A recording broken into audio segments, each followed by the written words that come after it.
vamos fazer um favorito de 2025? E aí pode entrar qualquer coisa que a gente tenha gostado, assim. Eu pensei em alguns álbuns de música, filmes, livros, coisas da vida que a gente ou fez, ou comprou, coisas que a gente achou legal, enfim. E a gente vai fazer isso enquanto a gente toma o café da manhã. Porque a gente tem academia já já. E isso pode introduzir um favorito de 2025. Foi academia. Não foi academia, não. Foi spinning. A gente se exercitou muito em 2025. A gente usou o aplicativo GymRats, que também foi um favorito para manter a nossa constância. E aí eu comecei a fazer spinning com uma amiga minha. E a gente amou, de 2 vezes por semana passou para 3. E a gente levou os meninos, o noivo dela e o Pedro, para experimentar uma aula só de brincadeira, porque assim, a gente ficava muito cansado depois da aula e a gente queria ver como que os meninos iam se sair, se eles iam ficar muito cansados, enfim, era só uma brincadeirinha. Só que eles gostaram e continuaram a fazer com a gente uma vez por semana. A primeira vez que a gente foi, a gente saiu, tipo, os dois falando assim, legal, é ok, achei que ia ser pior, mas não é pra mim, não quero voltar. Aí a gente falou, bom, e se a gente fizer mais algumas vezes? Porque na primeira a gente não foi tão bom, nessa segunda já fomos melhor, acho que dá pra gente ficar muito bom nisso. Aí a gente pegou um pacote e aí estamos aí há não sei quantos meses fazendo spinning uma vez por semana. Definitivamente virou um dos favoritos do ano. Que um outro favorito de um item que eu comprei e que ficou imprescindível na minha vida, e eu uso no spinning, é isso aqui que eu vou mostrar pra vocês. Esses queridos aqui, Ear Loops. Isso aqui, gente, me salva de um tanto, porque ele é só uma coisinha assim que você coloca no ouvido, pequenininho, bonitinho, leva pra onde precisar. Eu uso ele quando eu preciso me concentrar, porque eu sou meio assim com barulho, então, tipo, preciso traduzir, Eu sou meio assim. E você tem sensibilidade. Eu vi, inclusive, em vlogs aqui no YouTube. E eu achei que ia ser, assim, milagroso e ia acabar com todo o som. Não acaba com todo o som. Mas ele abafa um nível necessário, entendeu? Então você ouve tudo mais baixo e acho que ele tira a parte do som que me distrai, que me deixa atordoado e tal. E aí no spinning o som é muito alto, as músicas são muito altas. Então desde a primeira aula eu já fui com isso aqui. E eu faço a aula inteira com os meus ear loops. Tudo que a gente mencionar aqui eu consegui encontrar link, eu vou deixar na descrição. Aí vocês podem dar uma olhadinha. Outra coisa que não é funcional assim, mas que a gente tá consumindo agora é o grão de café da Etiópia. A gente tem uma Nespresso e, em específico, esse grão, ele é muito gostoso. Então vamos para categorias agora. Então vamos falar de audiovisual. Canal do YouTube, já que a gente tá aqui, favoritos do ano. Eu tenho um fora esse. O meu é da Roberta Vicente. Eu gosto muito dos vídeos dela porque ela fala de coisas pertinentes a Deus e a rotina dela e como ela consegue manifestar coisas de Deus servindo as pessoas da família dela, como ela consegue amar nas dificuldades, as filhas que às vezes demandam muita energia, organizar a casa, produzir conteúdo. Então eu gosto bastante dos vídeos dela que não são nada produzidos. Às vezes é um vídeo dela falando sobre a vida e dobrando roupa na cama dela. Só que são vídeos que me fazem muito bem, porque eles me trazem reflexões muito simples, mas que me edificam, são boas pra gente pensar, sabe? E uma coisa interessante que eu acho que ela faz é que a cada vídeo ela fala, desliga agora, assim, para de assistir meus vídeos, para de assistir o YouTube e fica com seus pensamentos um pouquinho para você refletir sobre o que a gente conversou nesse vídeo. E eu acho muito legal, porque muitas vezes a gente assiste algo legal, algo que muda a sua opinião ou que te traz um ângulo novo sobre aquilo que você tá pesquisando, mas a gente não tem tempo de digerir aquilo, né? Porque a gente sempre vai pro próximo conteúdo. Então eu acho bem bacana essa forma que ela produz. É bem contra-intuitivo, né? Porque ela trabalha com internet e o principal conteúdo dela, acho que na internet no último ano, foi incentivando as pessoas a sair da internet. Eu tenho 2 favoritos, fora o nosso, que a gente vai falar juntos. O primeiro, que realmente descobri esse ano, foi o Tatsuki. Gente, os vídeos dele são sensacionais. Todos são vlogs, mas não são só... gente. Os vlogs são muito bem feitos e ele transita entre Austrália e Japão. Ele mora na Austrália, só que ele tem família no Japão, então, e ele tem clientes também, né, dos vídeos que ele faz no Japão. Então ele sempre tá assim, tipo Araçatuba Birigui, né, Austrália e Japão pra ele, aparentemente. Então é muito legal, porque sempre tem esses dois lados, assim, de vídeos. E um favorito de já agora 3 anos que a gente acompanha, que é a Julia Bellinati, né? Que é. foi ela, os vídeos dela que me introduziram no mundo dos vlogs. A Vitória gostava de assistir, eu ficava meio sem entender o sentido, assim, tipo, mas você vai ver uma pessoa vivendo a vida dela, tipo, qual que é a graça? Só que aí eu gostei muito, assim, uma vez o YouTube me recomendou em 2023 um vídeo dela, e aí tinha, tipo, 5 vídeos no canal. É, Aí eu bem no assisti comecinho. todos. E aí eu gostei muito, e a partir dela que eu fui conhecendo vários canais de vlog, e aí até chegar a fazer o nosso, então tá nos favoritos. Sempre que tem vlog a gente corre pra assistir. Tem mais café? E o nosso favorito do ano, assim, que a gente conheceu é o Ponto Azul. Era esse mesmo, você É. tava pensando? Casal de brasileiros de Minas Gerais que são mochileiros e passaram os 2 últimos anos viajando, principalmente pela Ásia e Europa também. E os vídeos deles têm vídeo de 1h30, 2 horas. Eles escalaram a montanha nevada na China. É tipo, é doido bem as coisas extremo. que eles fazem. A gente gosta muito de viajar, acho que é por isso que a gente gostou tanto. Mas é muito diferente das viagens que a gente faz. A gente não é tão extremo assim nas aventuras. Na verdade, nada aventureiros. A gente gosta mais de ficar de boa nas viagens e aproveitar de uma forma que vai mais de encontro com a nossa personalidade. Mas eles não, eles tudo é ok. Eles estão no maior perrengue imaginável. Acabou a comida, tá chovendo, eles estão de barraca. E eles estão tipo, ai, fazer o quê? Isso aí. Eles são muito engraçados, muito engraçado. Tipo, todo mundo vira amigo deles, eles são... É muito bom. No canal deles, vocês conseguem ir pelas playlists, os países que eles visitaram. Eu aconselho vocês começarem pela China, que foi pra onde a gente começou e é muito bom. Vou pegar uma aguinha. Agora, então, falando dos filmes. Eu vou fazer o favorito de dezembro, porque teve muito filme esse ano. Mas um de dezembro que a gente assistiu e foi muito gostosinho, chama Sleepless in Seattle. É dos anos 90, assim. Meio que parte do filme se passa no Natal, só que ele não é um filme de Natal. E o que mais me pegou, assim, foi, além da história ser tranquilinha, gostosinha de assistir, mas é assim, primeira coisa, a imagem, assim, a fotografia do vídeo. É bonito. É diferente Tem das de hoje em dia, tem uma textura que hoje não tem mais. Só em filmes tipo Eternity, eles colocaram essa textura, ou Bugônia. Mas você pega qualquer filme hoje da Netflix, não existe mais isso. E o ritmo mais lento. Nossa, a gente percebeu isso muito, né? É muito doido. E ainda mais com o final de Stranger Things e tudo aquilo que veio, né, da Netflix falando para os roteiristas deixarem o roteiro mais burro, repetir coisas, porque as pessoas agora assistem filme, série usando o celular. Acho que hoje os filmes, o ritmo é mais acelerado até, porque a gente tá acostumado com o quê? Com um vídeo atrás do outro.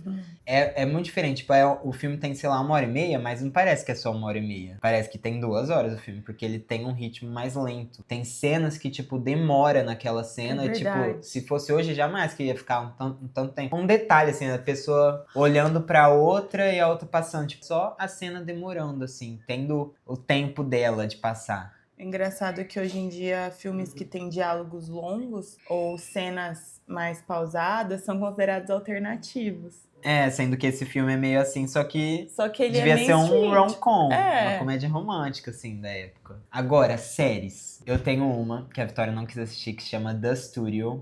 Gente, é sensacional. Eu acho que foi indicada ao Emmy e eu acho que ela vai ganhar vários Emmys. É uma série de comédia sobre um estúdio que tá meio falindo e o cara, né, que é o gerente, sei lá, produtor do estúdio, ele precisa emplacar um filme sobre um refrigerante. E aí é meio metalinguístico. Cada episódio tem um diretor real diferente, o diretor, tipo, interpretando ele mesmo. É muito engraçado. Sobreviva aos primeiros episódios de Vergonha Alheia e você vai receber a sua recompensa. Você lembra de alguma série que você gostou? Ai, não. Você lembra? Eu pensei no The New Look. Ah, sim. The New Look. É uma série que conta a história do Christian Dior e que passa também algumas partes falando sobre a Coco Chanel no contexto de guerra e pós-guerra, né? Começa na época que Paris estava tomada pelos nazistas. A época que a gente começou a assistir foi bem uma época que eu comecei nossa, eu acho que eu gosto bastante de costura, de entender como as coisas funcionam, os tecidos, os pontos e tal. Então foi muito interessante pra mim ver essa parte, conhecer mais dos estilistas e dos designers, porque tem nomes muito famosos, né, que acontecem de estar na série. Então, o amigo do Christian Dior era o Balenciaga. Então foi muito legal legal por isso. A gente viu eles no comecinho ali da carreira e como ele virou e tudo mais. E The New Look é justamente o nome da coleção que fez com que ele explodisse. O foco principal não é moda da série. Não. É um backdrop, assim, pra tudo que acontece. É muita coisa da Segunda Guerra. E, tipo, Armando Dior... Bem histórico, né? Armando Dior, ela participou da resistência francesa. Ela foi capturada, foi levada. Ele passou, não sei se foi anos procurando ela. Então mostra tudo isso. E é uma temporada só, então... Ótimo. E agora, uma coisa favorita desse ano que a gente adentrou esse mundo de vez foram os animes. Ah, é verdade. O favorito dos favoritos, Diários de uma Apotecária. Mostra o Jinx. A gente é tão favorito nosso que eu comprei 2 figurinhas de ação do Diário de uma Apotecária. Então eu vou explicar um pouco sobre o que é o anime pra vocês, mostrando ele. Essa aqui é a Mao Mao. Ela é uma apotecária, então ela trabalha fazendo, tipo, remédios naturais. E ela é capturada e é levada pro palácio do imperador. E lá tem as concubinas do imperador e tal. E uma das concubinas tá pra morrer e ela consegue salvar essa concubina. Então ela vira, tipo... Com medicina chinesa. Então ela vira muito requisitada lá no palácio, fica grandona. E aí nós temos o Jinshi-sama, que ele é um eunuco lá do palácio interno. E, obviamente, a Mao Mao chama a atenção dele, né? Ele começa a ficar de olho nela. Mas ela não liga pra ele. Ela não tá nem aí. O interessante é que, pra eles, pelo menos no anime, eu não sei quanto isso se estende a toda a cultura, quando uma pessoa é bonita, um homem é bonito, é admirável que ele tenha uma beleza andrógena. Então, tipo assim, ele é tão bonito que parece, não sabe se é mulher, se é homem, né? Fala bem Interessante assim, isso, Diferente da beleza que se fala, tipo, dos atores de Hollywood que são, tipo, fortões e cabeludos e tal. Ele parece uma ninfa, assim. Tem uma questão política envolvendo também esse império. Então é uma série com um roteiro muito complexo, assim. Tipo, tem coisa que acontece na primeira temporada que vai reverberar na segunda. Então é muito bom, vale muito a pena assistir. E aí a gente tem também Blue Box. Blue Box também, muito gostosinho de assistir. Frieren, a última temporada, muito boa. Muito boa. A gente quase largou no meio, porque a primeira ela é muito lenta. Mas a gente persistiu e aí chegou na segunda temporada, é sobre uma elfa. E os elfos vivem muito tempo, ela tá viva desde a pré-história. E ela participa de uma jornada, assim, logo no começo já. Começa com eles derrotando o inimigo lá do reinado. Ela e os amigos dela, que são considerados heróis. E aí ela vai viver a jornada dela. E isso passa, assim, 50 anos, que pra ela é, tipo... 1 hora. E aí, no que ela volta, todos esses amigos dela estão velhos. E eles ficam mais uma noite juntos e um deles morre. E aí que ela percebe, tipo, nossa, eu nem vivi a vida com ele, porque eu achei que 50 anos não era nada, mas eu voltei e ele tava velhinho e morreu. Então aí é a primeira vez que ela sente essa dor, assim, de perder alguém. E aí ela entende que o tempo dela é diferente do tempo dos humanos. Então ela decide viver o resto da vida dela pra conhecer e se relacionar melhor com os humanos. Você sabe sua preferida peça de roupa? Camiseta preta. Eu tô gostando bastante de usar branco esse ano. Tô com várias camisetas brancas. Eu acho que a sua preferida é essa camisa da Nike.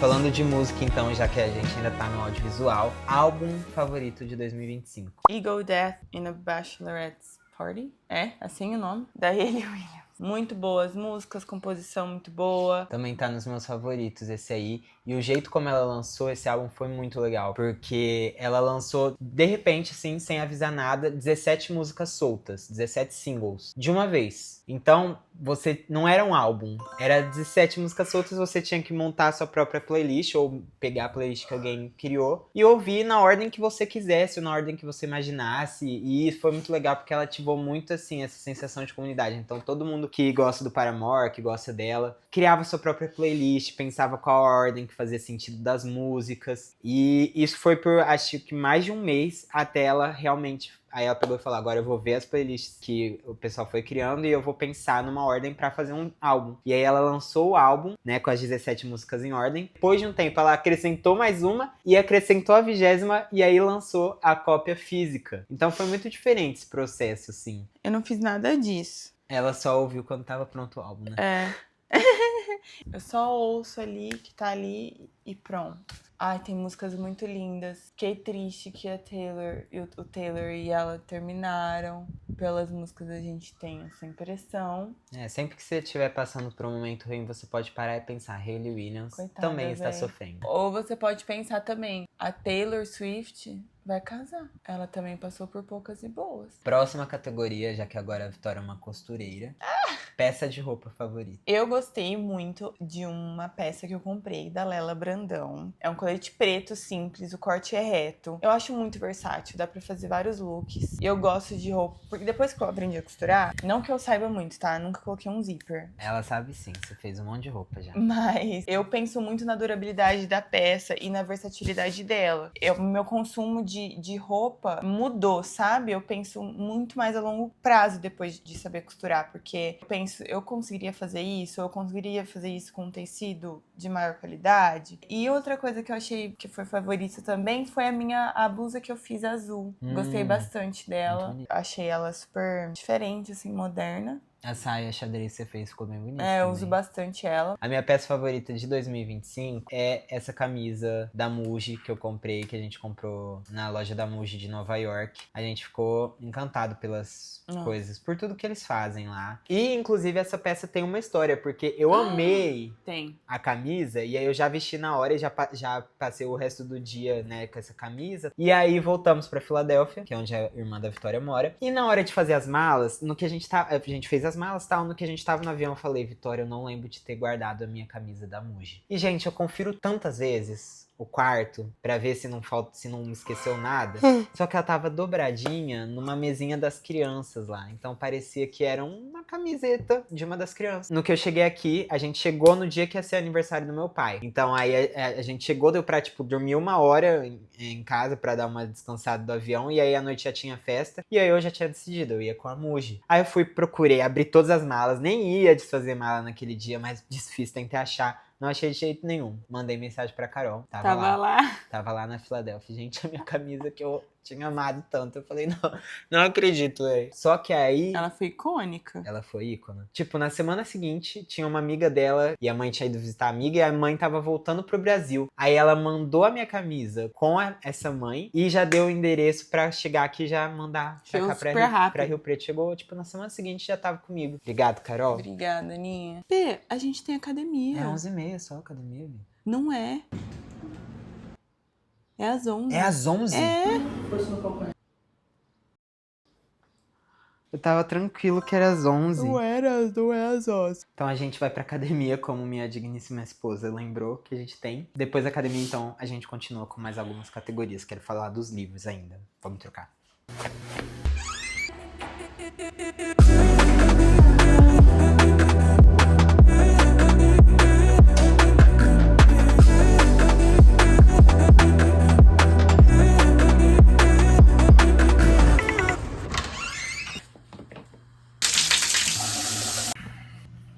Voltando da academia, deu tempo de ir, tá? Deu tudo certo. Agora vamos falar dos livros, então, hein? Tô aqui com meu companheiro de todas as horas. Tô lendo esse aqui, inclusive, agora, Mais Recôndita Memória dos Homens. Tá, tipo, 60%. Tô gostando bastante. 2025 foi um ano muito legal de leituras pra mim. Eu gostei muito dos livros que eu li. Eu consegui ler autores diferentes dos que eu costumo ler, geralmente. Então, gostei bastante disso também. Mas, se eu fosse escolher um, eu acho que o que eu mais gostei esse ano foi A Cabeça do Santo, da Socorro Racioli. Ele tem humor, ele tem emoção, ele tem trambicagem, é de uma autora brasileira, então é uma história muito brasileira. Conta a história do Samuel, que vai voltar para a cidade onde o pai dele, que ele nunca conheceu, mora, e ele vai atrás desse pai, e quando ele chega lá, ocorre uma tempestade e ele se abriga dentro de uma caverna, que aí no que ele vai ver depois no outro dia é uma cabeça de um santo, que era uma estátua e tinha caído essa cabeça, e aí ele começa a ouvir as orações que as mulheres faziam pra esse santo. Por isso que eu acho que era Santo Antônio, porque é o casamenteiro, né? Então as mulheres que queriam casar faziam orações pra esse santo, e ele ouvia essas orações de dentro da cabeça. Eu me diverti muito lendo e é uma leitura rápida, são 100 e poucas páginas, 140, 170, então é tranquilo de ler. Também tenho, não posso deixar de mencionar dois que eu gostei muito, o Incolor Tsukuru Tazaki, Seus Anos de Peregrinação, do Haruki Murakami. Já fazia anos que eu queria ler algum livro dele e finalmente eu peguei e li e eu gostei muito e eu tô animado pra esse ano ler mais alguns dele. Conta a história do Tsukuru Tazaki, que fazia parte de um grupo de 5 amigos, contando com ele, e ele se muda de cidade porque ele vai fazer faculdade e tal, só que ele sempre volta e reencontra os amigos, e um belo dia ele chega na cidade dele, liga para um amigo, nem sinal, vai no outro, sei que todos os amigos param de falar com ele, ignoram ele, e de repente assim, de um dia pro outro, todos os amigos dele abandonam ele. E eu acho que eu não vou falar muito mais além disso, porque acho que já seria dar muitos detalhes da história, e é uma história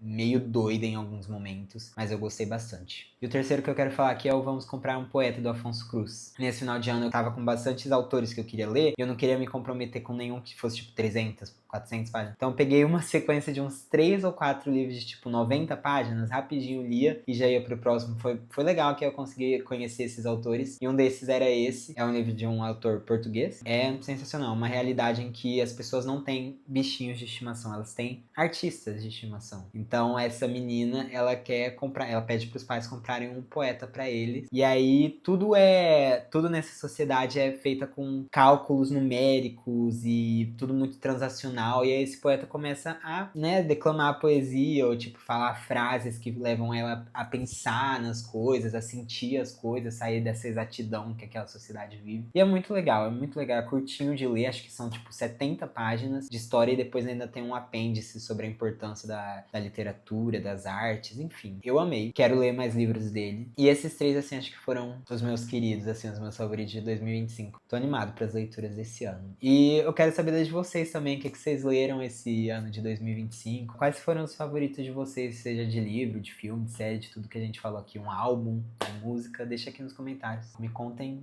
se vocês acham interessante eu fazer um apanhadão de todos os livros do ano passado. Não sei se seria legal. Agora eu vou trabalhar um pouquinho, vou fazer atendimento do Afora, da nossa escola de idiomas, porque é início de janeiro, é data que todo mundo quer começar a fazer um idioma novo e tem um monte de gente chamando e eu preciso responder, fazer contrato e tudo mais.